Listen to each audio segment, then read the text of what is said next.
Daud itu istilah petani padi. Ketika bulir-bulir padi yang terpilih untuk disemai menjadi bibit dengan usia kurang lebih 20 hari itu siap ditanam. Saat mengambil benih padi itu dinamakan dengan sebutan Daud.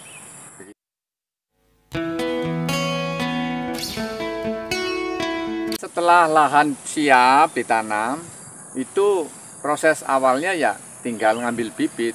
Itu diambil, terus disiapkan di hamparan sawah yang sudah diolah, nanti si petani menanam.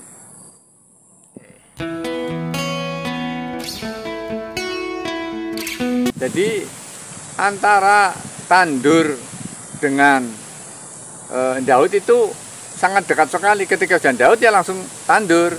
Nah, tandur itu istilahnya punya makna dengan bahasa Banyumasan, di bahasa petani Banyumas itu natane mundur. Jadi, kenapa natane mundur? Kalau nandur pari dengan maju kintek-kintek.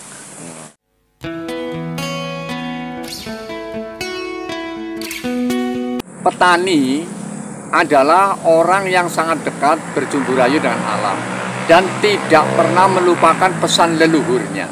Jadi leluhur pasti menyampaikan, anane urip mesti ana sing gawe urip, anane tanduran mesti ana sing gawe. Nah, mesti dalam sebuah konsep awal tanam disuruh untuk berdoa. Jadi tetap ada ritualnya. Salah satunya berdoa, biasanya ini yang saya dengar itu Biyung Bumi, aku titip winih pari, muga-muga tukul sing apik kanggo keberkahan kebutuhan urip anak pucuku kabeh. Ini minimal seperti itu dengan sebutan Biyung Bumi. Nah, sekarang dengan adanya kita mengenal agama, minimal dengan bacaan ayat suci Al-Quran dengan sebutan Bismillahirrahmanirrahim. Ya Allah, saya mohon kepadamu untuk tanaman diselamatkan dengan hasil yang baik, bebas dari hama dan penyakit.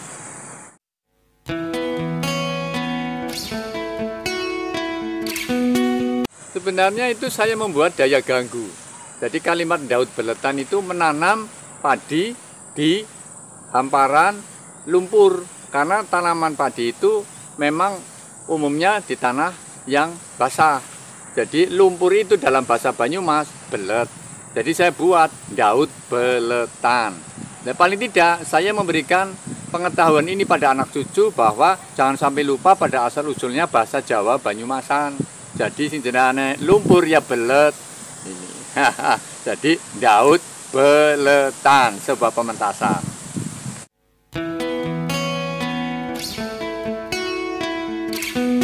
Ya karena saya punya tujuan membawa anak cucu pada nonton sebuah karya seni di sawah, biar anak cucu pada tahu bahwa konsep-konsep petani itu tidak bisa disulap, harus menjadi orang sabar. Jadi salah satu pekerjaan yang sabar adalah pekerjaan petani. Dari mengolah lahan, menyemai bibit, sampai Daud, sampai tanam itu butuh waktu 4 bulan. Bisa baru tanaman padi dipanen. Dan itu tidak langsung jadi nasi. Itu ada proses-proses yang melibatkan banyak orang. Bahkan bukan 1-2 orang, ratusan bahkan ribuan orang sampai padi itu jadi nasi di atas meja, di dalam piring. Jadi itu yang saya inginkan, anak cucu tetap menghargai bumi Pertiwi Indonesia sebagai negeri agraris.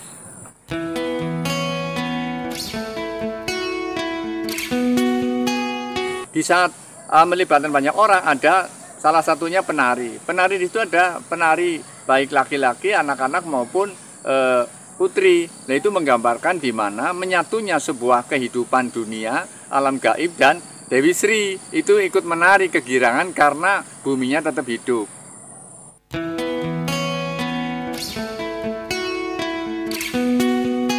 Jadi karya koreo yang kemarin saya buat adalah bagian daripada pemikiran saya menafsiri petani-petani yang dulu lakukan. Saya itu bukan menciptakan, saya yang menggabungkan sebuah karya-karya dari para petani pendahulu yang sudah membuat karya besar dalam berkesenian.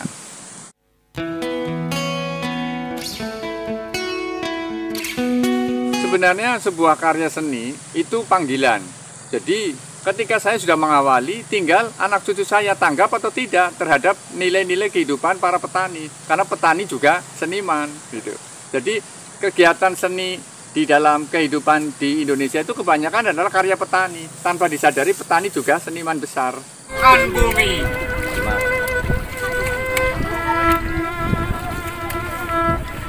Sawah ini,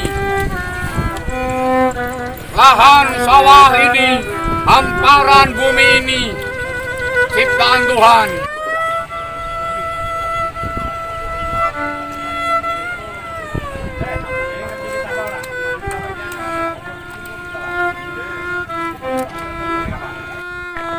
Bumi yang subur, mari kita jaga.